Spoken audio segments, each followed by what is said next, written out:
Hey, my name is Jalen Miner, and I'm going to teach you what a centroid is today. A centroid is simply just the center of mass on the shape or area of a figure. Now that we got the definition out the way, now we're actually going to do an actual problem on centroids and the composite area of one. So you can see the figure is a composite area. What do you notice about it first? You notice that you can divide it into 3 different shapes. Those shapes include a rectangle, a semicircle, and a triangle. Now that we figured out what the shapes can be breaking into, now we gotta see how we're gonna find the centroids of them. So as you see, what I did, I broke all 3 into their own separate shape.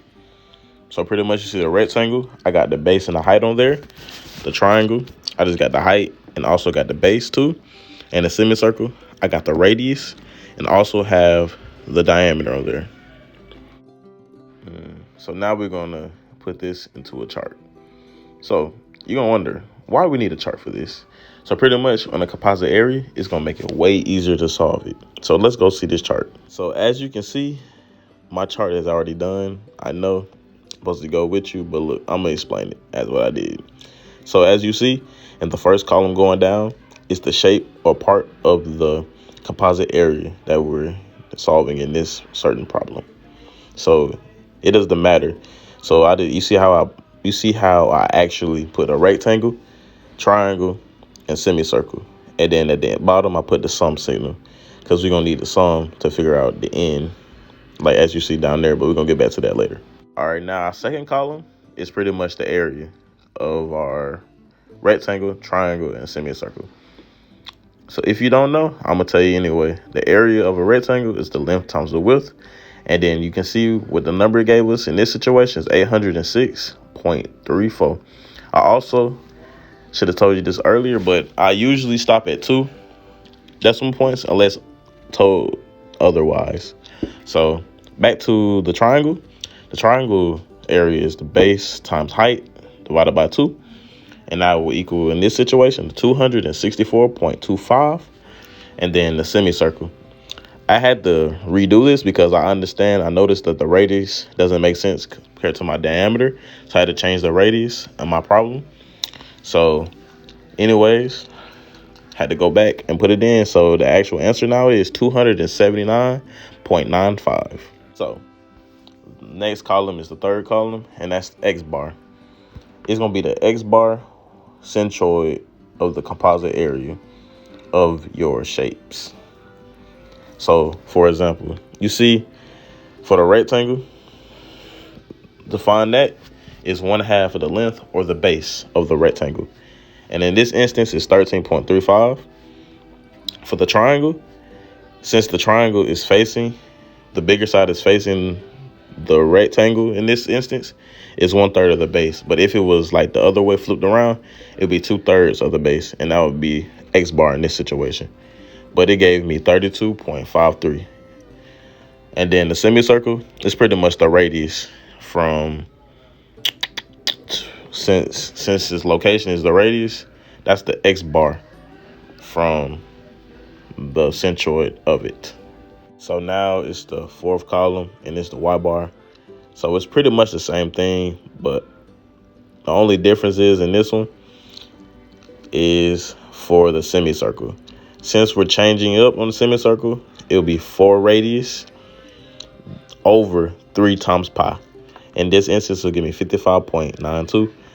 But not to forget it, the triangle is 1/3 from the height and the Y bar, and then 1/2 of the width or the height in this instance of the rectangle. And that's how you get Y bar. So our last 2 columns are pretty much the products of the area times the X bar and Y bars of our parts of our composite area. So now we're going to find our X bar for our overall centroid. So pretty much the formula is X bar equals the sum of all of the X bar of our shapes times all the area over the sums of all the area. In this situation, it would equal the total will be 21.575 inches. Now, for the Y bar, it's the same exact thing, but instead of the X bar for the for the shapes, you would add the Y bar in this case. But for the Y bar, it will be 21.48 inches.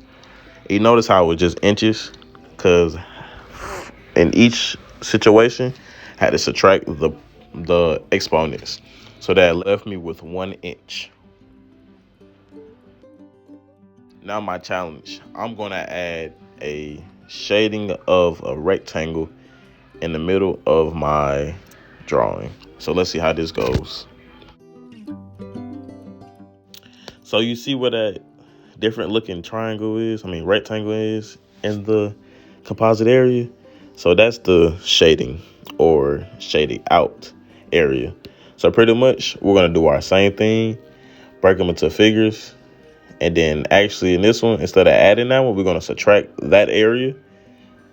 We're going to subtract actually everything we put in our chart. Remember, I'm going to show you next on my next slide how we subtract everything on our chart. So let's go. So you see how it's different? It's actually negative signs and has nothing to do with where it's on the graph. Because you would think that it would be positive since it's on the positive axis, but no. Since we're subtracting this shape, we're going to make it everything negative, except X bar and Y bar. We're going to keep them the same. So now you see the new updated numbers. So we're going to put them back in our formula for X bar.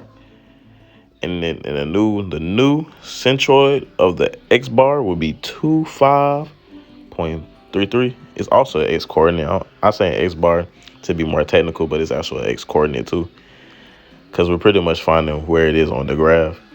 So I should have said this earlier, but I'm saying it now, and a Y coordinate too. So our new coordinates for the centroid will be 25 or 25.33 inches for the X, and for the Y it's 33.74 for the inches. So that's pretty much how you solve a centroid of a composite area. If you have any questions, please feel free to comment me. And if that's it for the day, let's get out of here, man. Y'all have a great day, great night, wherever you at. Thank you. This is Jalen. Bye.